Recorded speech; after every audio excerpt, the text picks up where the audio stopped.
आज हम अपनी क्लास में क्लास 10th एनसीईआरटी ट्रिग्नोमेट्री की जो अपनी क्लास चल रही थी उसे कंटिन्यू करेंगे और आज सॉल्व करेंगे एक्सरसाइज 8.1।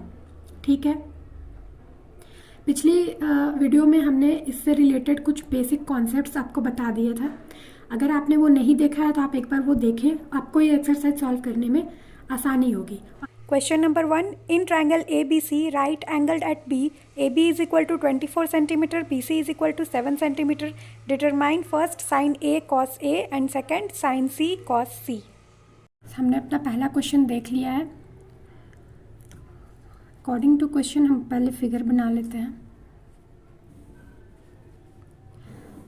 तो इन ट्रायंगल ABC बोला गया है कि B पर 90 डिग्री का एंगल है। ठीक है, तो ये 90 डिग्री का एंगल B पर हो गया। अब क्योंकि 90 डिग्री का एंगल B पर है इसलिए ये हो जाएगा हाइपोटेनस H। और उस क्वेश्चन में दिया हुआ है AB is equal to 24 centimetres और BC is equal to 7 centimetres. ठीक है, तो AB इज इक्वल टू यहाँ पे हो जाएगा 24 and BC is equal to हो जाएगा 7। ठीक है,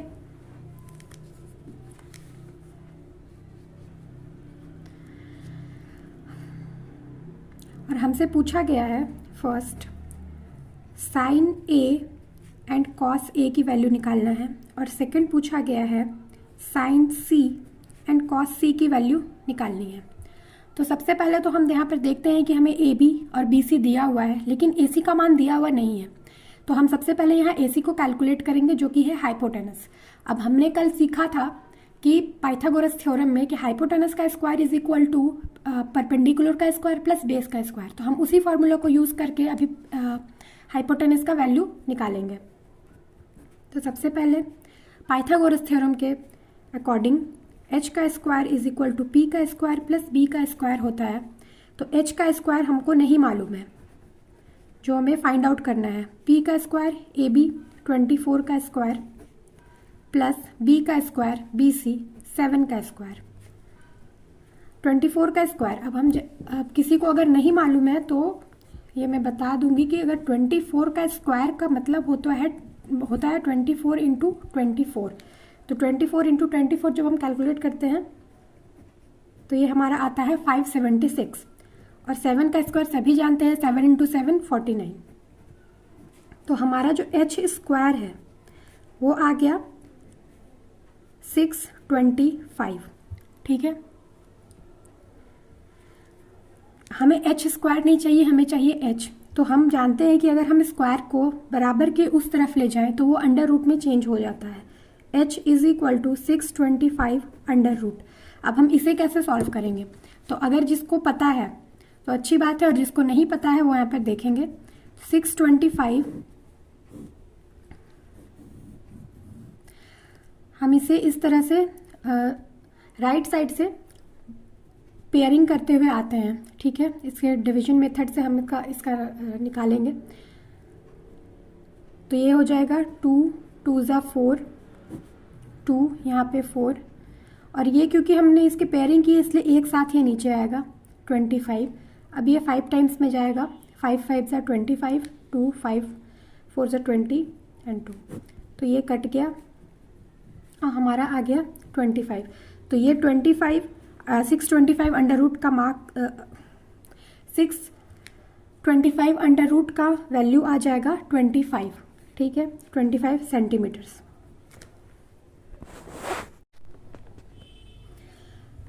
यहाँ तक हमने कैलकुलेट कर लिया। हमारे पास AC का वैल्यू या H का वैल्यू हम कह सकते हैं वो 25 आ चुका है। अब हमें कैलकुलेट करना है साइन A की वैल्यू। सबसे पहले फर्स्ट हम सॉल्व करेंगे साइन A और दूसरा दिया हुआ है कॉस A। तो हमने जैसा कि पहले पढ़ चुका है ये 90 डिग्री का एंगल है और ये A B और C है। तो हमको बोला गया है कि साइन A के साइन का वैल्यू हमेशा होता है P/H, लेकिन हमें रेशो में P/H होता है। लेकिन हमें ये देखना ज़रूरी है कि वो किस एंगल के बारे में पूछा जा रहा है। तो इसमें एंगल A के बारे में पूछा जा रहा है, यानी कि इस एंगल के बारे में बात की जा रही है। तो साइन की वैल्यू P/H, तो इस एंगल के लिए P कौन होगा? ये H तो हमेशा 90 डिग्री के सामने वाली साइड हमेशा हाइपोटेनस होते हैं जो H है। कंसिडर करेंगे और देखेंगे कि इसके अकॉर्डिंग P और B कौन सा है, क्योंकि हाइपोटेनस 90 डिग्री के सामने वाला एंगल होता है और वो फिक्स होता है। और इन दोनों एंगल्स के अकॉर्डिंग P यानी परपेंडिकुलर और B यानी बेस चेंज होता रहता है। तो अभी हमसे साइन A पूछा गया है और साइन की वैल्यू होती है P/H, और इसमें क्योंकि साइन A पूछा गया है तो हम एंगल A को कंसीडर करते हुए देखेंगे कि इसमें P कौन सा है। तो एंगल A ये है, तो इसके सामने वाली जो साइड होगी वो होगी P, और जिस साइड पे ये एंगल लाई करता है वो होगा B। ठीक है, तो sine A is equal to P/H, ये हमने कल ही पढ़ा हुआ है और इसको याद करने का आपको एक छोटी सी ट्रिक भी बताया था। पंडित बद्री प्रसाद हर हर बोले, ये साइन कॉस और टैन, पंडित बद्री प्रसाद हर हर बोले। इसका मतलब साइन की वैल्यू होती है P/H, कॉस की वैल्यू होती है B/H और टैन की वैल्यू होती है P/B। ठीक है, साइन की वैल्यू आ गई P/H। अब हमारे पास एंगल A के लिए P है BC, हम यहाँ BC लिख देंगे, और H है हमारा AC। अब BC की वैल्यू हमें पहले से मालूम है, जो 7 सेंटीमीटर गिवन है, और AC जो H है उसकी वैल्यू हमने पहले ही निकाली यहाँ पे 25 सेंटीमीटर। तो ये आ गई साइन A की वैल्यू फर्स्ट। अब कॉस A को हम कैलकुलेट करेंगे। हमने यहाँ पे पहले ही देखा हुआ है कॉस की वैल्यू क्या होती है B/H। ठीक है, B/H। अब इस एंगल के लिए B कौन है AB, और H सेम ही रहता है AC। AB की वैल्यू हमें पता है कितनी दी हुई है 24 सेंटीमीटर, और AC की वैल्यू हमने कैलकुलेट किया था 25। तो ये निकल गया दूसरा। सेकंड नंबर में हमें पूछा गया है साइन C और कॉस C की वैल्यू निकालने के लिए। अब आप इस फिगर में देखेंगे, हमने A को जब एंगल कंसीडर किया था तो उसके लिए P ये था परपेंडिकुलर और बेस B ये था, लेकिन अभी क्योंकि हमें इस एंगल को कंसीडर करना है, एंगल C को कंसीडर करना है, तो उसके लिए परपेंडिकुलर और बेस चेंज हो जाएगा। इस एंगल को जब कंसीडर करेंगे तो इस एंगल के सामने वाली साइड होगी AB, तो परपेंडिकुलर AB हो जाएगा, और एंगल C जो है वो BC पर लाई करता है, इसीलिए ये हो जाएगा बेस। यहाँ पे छोटा सा फिगर बना के एक बार और बता देती हूँ। ये है 90 डिग्री, हाइपोटेनस सेम ही रहेगा, ये A B C, और क्योंकि हमने इस एंगल को कंसीडर किया है इसीलिए P हो जाएगा ये, और बेस हो जाएगा ये। ठीक है, ये पहले भी बताया हुआ, एक बार फिर से बता दे रही हूँ कि जिस एंगल को भी हम कंसीडर करते हैं उसके सामने वाली साइड हमेशा परपेंडिकुलर होती है, और जिस एंगल को हमने कंसीडर किया है वो एंगल जिस साइड पे लाई करता है वो होता है उसका बेस। ठीक है, अब साइन C हमसे पूछा गया है, तो साइन की वैल्यू हम जानते हैं कि P/H होती है, तो साइन C हमसे पूछा गया है P/H। अब साइन C के लिए P कौन है, तो AB, और H सबके लिए सेम होता है AC। AB का वैल्यू हमको पहले से पता है, दिया हुआ है क्वेश्चन में 24 है, और AC की वैल्यू हमने कैलकुलेट करके 25 निकाले थे। नेक्स्ट दिया हुआ है कॉस C की वैल्यू फाइंड आउट करने के लिए। कॉस का वैल्यू हमको पता है B/H होता है। ये चीज़ें आपको याद होनी चाहिए, आप हर समय ये ट्रिक बस एक बार लर्न करने के लिए यूज़ कर सकते हैं, पर ये चीज़ आपको बिल्कुल दिमाग में छपी होनी चाहिए कि कॉस की वैल्यू B/H होती है। ठीक है, अब एंगल C के लिए B कौन सा है BC, और H है AC। BC is equal to क्या है 7 सेंटीमीटर, क्वेश्चन में दिया हुआ है गिवन, और AC इज इक्वल टू 25। तो ये दोनों वैल्यूज भी हमें निकल गई। Question number 1 complete. Question number 2. In figure 8.13, find tan P minus cot R. Question number 2, question में दिया हुआ है, फिगर एक ड्रॉ किया हुआ है, फिगर 8.13 PQR। Q पे 90 डिग्री है और PQ का वैल्यू दिया हुआ है 12 centimetre and PR is 13 centimetre. ठीक है, तो पाइथागोरस थ्योरम से हम पहले QR को कैलकुलेट करेंगे। हम जानते हैं according to Pythagoras theorem P R का square is equal to P Q का स्क्वायर प्लस क्यू आर का स्क्वायर। तो हम इसको लिख सकते हैं P R square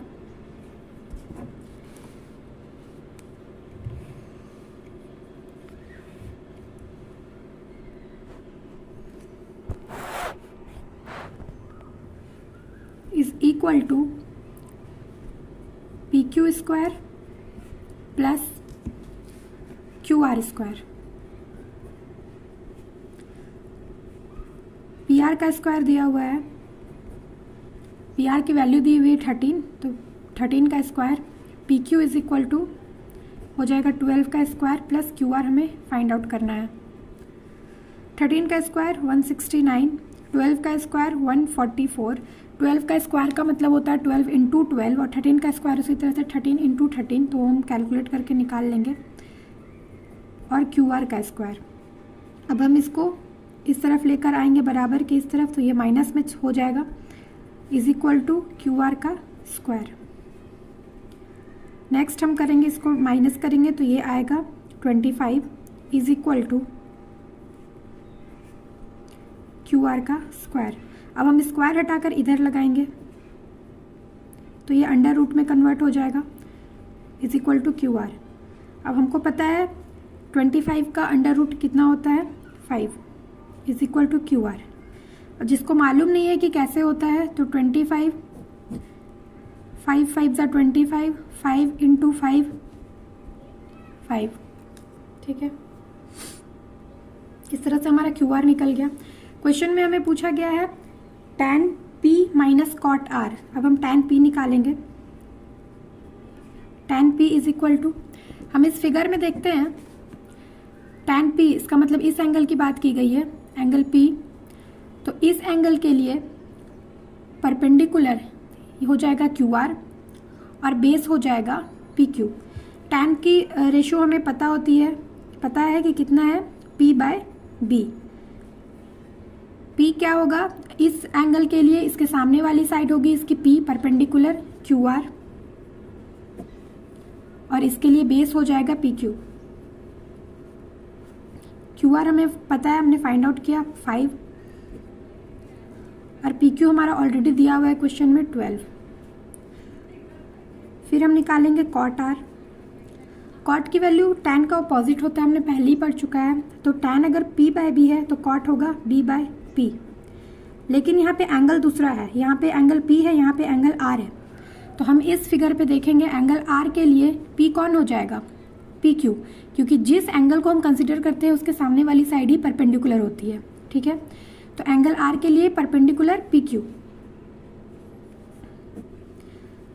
perpendicular P Q और बेस हो जाएगा क्यू आर। क्यू आर की वैल्यू 5 एंड पी क्यू की वैल्यू 12, ठीक है। अब हमें दिया हुआ है क्वेश्चन में tan p minus cot r निकालने के लिए tan p की value 5 by 12 minus cot r की वैल्यू 5 बाय 12। आंसर सिंपल 0 आ जाएगा, ठीक है। यहाँ पे देख लीजिए tan p minus cot r is equal to tan p की वैल्यू 5 बाय 12, उसे हमने यहाँ पे लिख लिया। कॉट r की वैल्यू 5 बाय 12 उसे भी यहाँ पे लिख लिया और दोनों को माइनस किया तो 0 आ गया। तो क्वेश्चन नंबर 2 का आंसर 0। Question number 3, if sine a is equal to 3 by 4 calculate cos a and tan a। Question number 3, इसमें दिया हुआ है if sine a is equal to 3 by 4 है, देन हमें कैलकुलेट करना है कॉस a और tan a, ठीक है। अब जैसा कि हम जानते हैं sine a is equal to 3 by 4, तो ये किसकी वैल्यू है, साइन इज इक्वल टू क्या होता है p by h, p by h। इसका मतलब ये जो 3 है ये है p परपेंडिकुलर की वैल्यू और ये जो h है वो है हाइपोटेनस जिसकी वैल्यू है 4। तो हम पहले एक फिगर ड्रॉ कर लेंगे इसके अकॉर्डिंग। हम इसे a b c नाम देते हैं। ये 90 डिग्री का एंगल है, इसलिए इसके सामने वाले जो साइड है वो है h हाइपोटेनस और क्योंकि हमें यहाँ पे साइन ए की वैल्यू दी हुई है इसलिए हम यहाँ पर एंगल ए को कंसिडर करेंगे। तो एंगल ए के अकॉर्डिंग परपेंडिकुलर कौन हो जाएगा, बी सी, और इसलिए इसके लिए बेस हो जाएगा ए बी। तो हमें साइन ए की वैल्यू दी गई है परपेंडिकुलर, साइन ए की वैल्यू दी गई हुई है 3/4 परपेंडिकुलर बाय हाइपोटेनस। तो h इज इक्वल टू हमारा हो जाएगा 4 and p is equal to 3, क्योंकि ये परपेंडिकुलर है एंगल ए के लिए। तो हमारे पास बेस नहीं है, पहले हम बेस को कैलकुलेट करेंगे, वही पाइथागोरस थ्योरम हम यूज़ करेंगे। तो हम जानते हैं according to Pythagoras theorem h² is equal to p² plus b²। h की वैल्यू हमें दी हुई है 4, तो 4 का square is equal to p की वैल्यू 3, तो 3 का स्क्वायर प्लस b का square.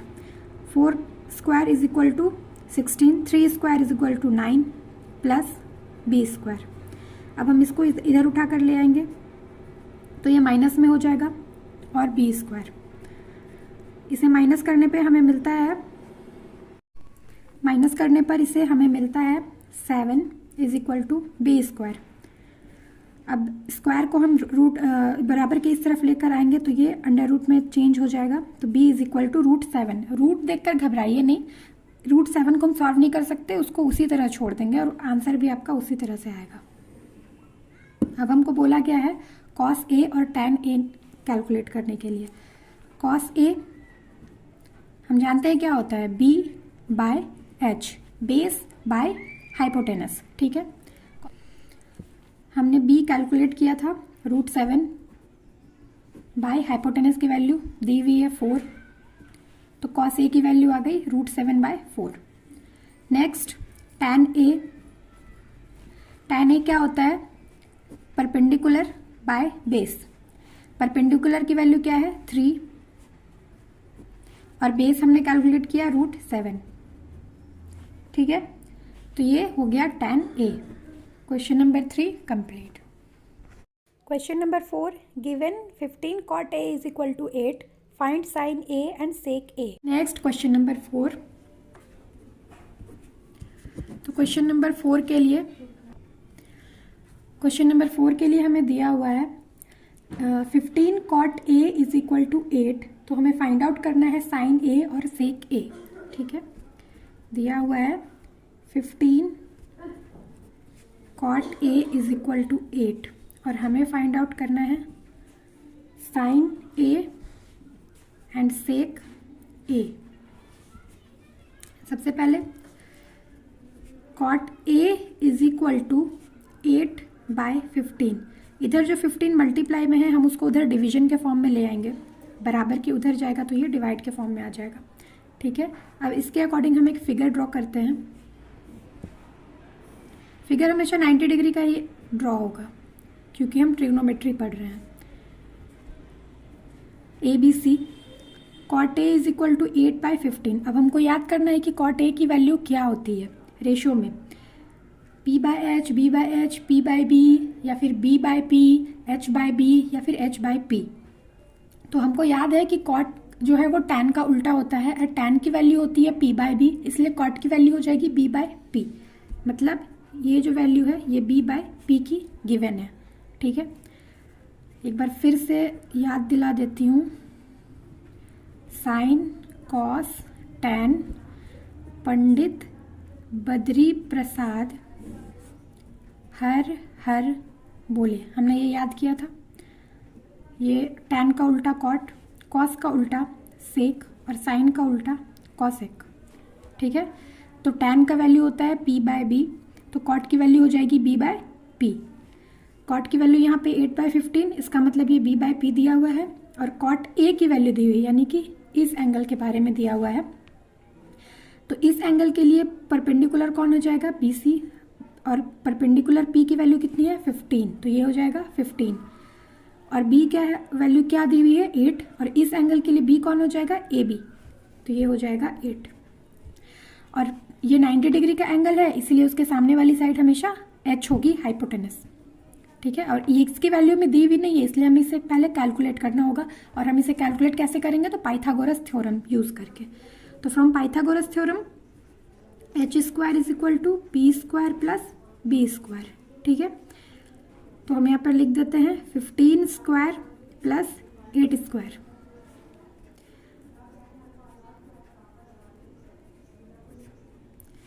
Fifteen square is equal to 225 and 8 का स्क्वायर 8 इंटू 8 64। तो ये हमारी वैल्यू जो आई 289। H square is equal to, अब हम स्क्वायर हटाकर रूट इक्वल के उस तरफ ले जाएंगे तो ये अंडर रूट में कन्वर्ट हो जाएगा। 289 अंडर रूट, इसकी वैल्यू आएगी 17। वैल्यू अगर कैलकुलेट करना नहीं आता है तो आप डिवीजन मेथड से हम इसको निकाल कर दिखा देते हैं एक बार। 289 हमने पहले ही बताया था कि हम राइट साइड से इसकी पेयरिंग करते हैं और जो लास्ट में नहीं होता उसे सिंगल ही रहने देते हैं, ठीक है। ये 1 1s are 1 1 1 is 1 और ये क्योंकि पेयरिंग किया हुआ है इसलिए दोनों साथ में नीचे आएगा। अब यहाँ पर हम इससे 7 से मल्टीप्लाई करेंगे। 7 7s are 49, 7 2s are 15 और 8 15, ठीक है। तो ये हमारा आ गया 17। हमने h की वैल्यू निकाली है 17। हमें पूछा गया है अब साइन a की वैल्यू निकालने के लिए, साइन a और सेक a की वैल्यू फाइंड आउट करने के लिए। Now sine a is equal to, sine a is equal to, sine की रेशियो क्या होता है देखिए यहाँ पे, sine p by h, p by h। p क्या है 15, h हमने क्या कैलकुलेट किया 17, ये निकल गया साइन a की वैल्यू। नेक्स्ट सेक a की वैल्यू कैलकुलेट करनी है। अब सेक जो है वो कॉस का उल्टा होता है। कॉस इज इक्वल टू क्या होता है b बाय एच, तो सेक इज इक्वल टू क्या हो जाएगा h बाय बी। यहाँ पर भी हम देख सकते हैं cos is equal to b by H, तो सेक उसका उल्टा होता है h by B, h by B. h हमने कैलकुलेट किया है 17 और b हमें पता है यहाँ पे दिया हुआ है 8, तो ये हो गया साइन a और सेक a दोनों की वैल्यू, ठीक है। Question number 4 complete. Next, question number 5. Given sec theta is equal to 13 by 12, calculate all other trigonometric ratios. Question number 5 में दिया हुआ है given sec theta is equal to 13 by 12 और हमें कैलकुलेट करना है ऑल अदर ट्रिग्नोमेट्रिक रेशियोज। इसका मतलब हमें इसमें जितने भी ट्रिग्नोमेट्रिक रेशियोज है उसे कैलकुलेट करना है, यानी sine theta, cos theta, tan theta, cot theta, sec theta में दिया हुआ है तो कॉसेक थीटा। हमें ये 5 और रेशियोज को कैलकुलेट करना है। Sec theta is equal to 13 by 12। अब हमें पता है sec theta is equal to क्या होता है h बाय बी, ठीक है। और इसकी वैल्यू दी हुई है 13 बाय 12। अब हम इसके अकॉर्डिंग एक फिगर ड्रॉ करेंगे। फिगर ड्रॉ करने की ज़रूरत नहीं है हर बार, पर एंगल में कंफ्यूजन ना हो इसीलिए मान लेते हैं हम इस एंगल को थीटा। ये ए बी सी, थीटा के लिए ये हो जाएगा परपेंडिकुलर और ये हो जाएगा बेस। बेस की वैल्यू कितनी दी हुई है 12 और हाइपोटेनस की वैल्यू दी हुई है 13। हमें परपेंडिकुलर की वैल्यू यानी ए बी की वैल्यू निकालनी है। तो according to Pythagoras theorem h square is equal to p square plus b square. H square की value 13 square plus b square दिया हुआ नहीं है और बी स्क्वायर 12 स्क्वायर, ठीक है। 13 square is equal to 169, p square plus 12 square is equal to 144। इसे solve करेंगे 169 minus 144 is equal to p square. अब इसे आगे सॉल्व करेंगे तो हमें मिलेगा p square is equal to 25 and p is equal to आ जाएगा 5। हमने इसे पहले भी सॉल्व किया हुआ है, ठीक है। P is equal to 5। अब हम इसे अगली क्योंकि पी भी हमें मिल गया, बी दिया हुआ है, हाइपोटेनस दिया हुआ है, तो हम अब इन सब की वैल्यू फाइंड आउट कर सकते हैं, ठीक है। तो हमें सबकी वैल्यू पता चल गई है। परपेंडिकुलर इज इक्वल टू 5 है, बेस इज इक्वल टू 12 है and hypotenuse is equal to 13 है। ठीक है, ये 13 है। साइन थीटा की वैल्यू क्या होती है? p/h। p यहाँ पर है 5 एंड h है 13, तो साइन थीटा की वैल्यू आ गई 5/13।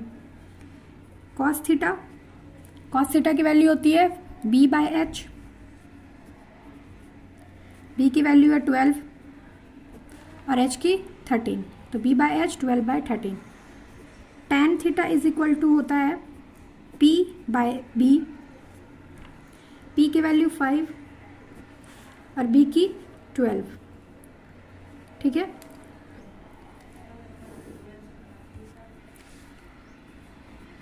cot theta is equal to हो जाएगा, cot थीटा की वैल्यू हो जाएगी b/p। tan का अपोजिट होता है cot, तो tan p/b है तो cot हो जाएगा b/p। b है 12 और p है 5। उसी प्रकार सेक तो दिया हुआ है, अब हम कॉसेक की वैल्यू निकालेंगे। Cosec theta is equal to क्या होता है? Sine theta is equal to p/h, तो cosec theta is equal to h/p। h की वैल्यू 13 एंड p की वैल्यू 5। हम डायरेक्ट भी कर सकते हैं, sine theta is equal to 5/13, तो cosec theta is equal to 13/5, क्योंकि दोनों उल्टा होता है एक दूसरे का। ठीक है, ये भी क्वेश्चन हो गया 5 complete. Next, question number 6. If angle A and angle B are acute angles such that cos A is equal to cos B, then show that angle A is equal to angle B. Question number 6 में दिया हुआ है कि if angle A and angle B are acute angles such that cos A is equal to cos B, then show that angle A is equal to angle B.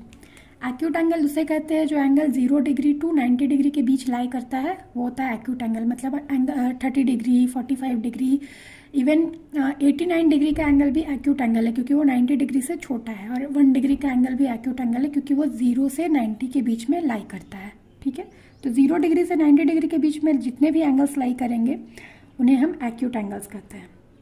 Clear है? इसमें given है cos A is equal to cos B।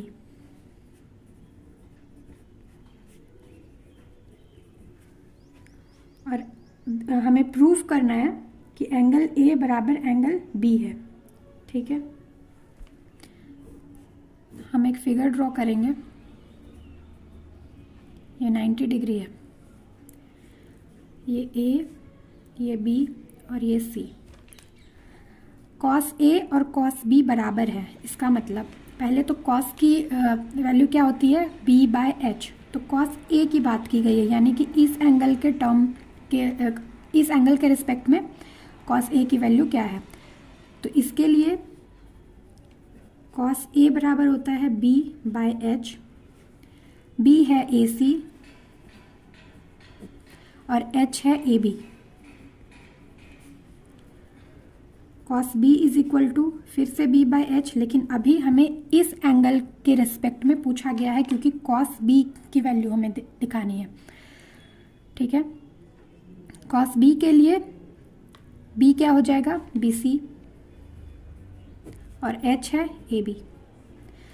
क्योंकि given है कि दोनों बराबर हैं, इसलिए हम इन दोनों को इक्वेट कर देंगे, बराबर BC बाय AB। ठीक है, AB दोनों तरफ कट जाएंगे, हमारे पास बचेगा AC is equal to BC। अब हम देखेंगे फिगर में AC कौन है? ये। BC कौन है? ये। हम ये जानते हैं कि जब किसी एक ट्रायंगल में दो साइड्स इक्वल हों तो उसके सामने सामने की एंगल्स भी इक्वल होती है। मतलब अगर ये साइड बराबर ये साइड हो तो उसके इसके सामने वाली एंगल कौन सी है? ये। और इसके सामने वाले एंगल कौन से है? ये। तो ये दोनों भी इक्वल होंगे। ठीक है, ये एक रूल होता है ट्रायंगल का कि अगर दो साइड्स इक्वल हैं तो उसके आमने सामने वाले जो एंगल्स होंगे वो भी इक्वल होंगे। तो AC बराबर BC दिया हुआ है, ये दोनों साइड्स इक्वल हैं, इसीलिए ये दोनों एंगल भी इक्वल होंगे। Therefore angle A is equal to angle B, जो हमें प्रूव करना था। ठीक है, हम यहाँ पर लिख सकते हैं since two sides of triangle are equal then the angles opposite to it will be also equal। ठीक है, आज के लिए इतना ही। Thank you for watching. Like, comment, share and subscribe to my channel.